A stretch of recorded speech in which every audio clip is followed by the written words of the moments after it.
history buffs out here who like history questions.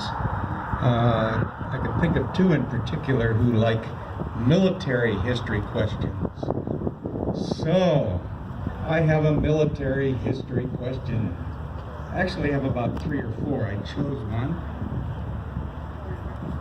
On April 14th, 1944, General Dwight David Eisenhower was named as Supreme Commander of the Allied Forces in World War II.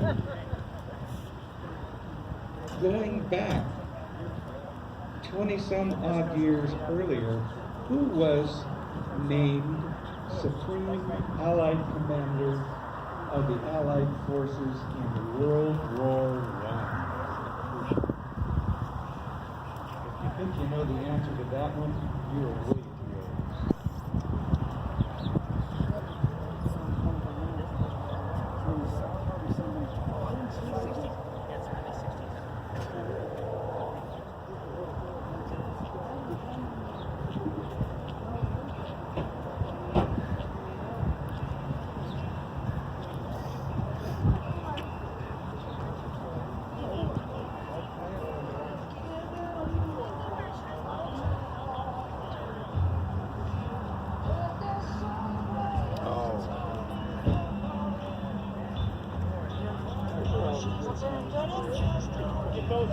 You know what? I've learned over the years, put those on and it knocks the glare off down to the ground.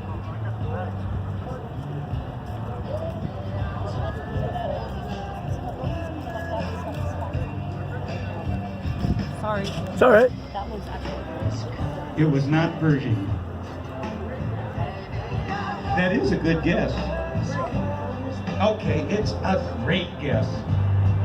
But it wasn't an American general. No, it wasn't.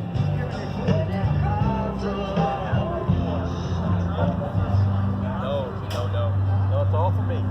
Yeah, exactly. Wait a minute. No, it's all for me. It's all for you. No, it's not for you. Hello. Yeah, you got a handful of people around my It was not Charles de Gaulle. That's World War II. Hello. Not one him either. It was French. And actually the first initial and the second initial were the same. They were both F's.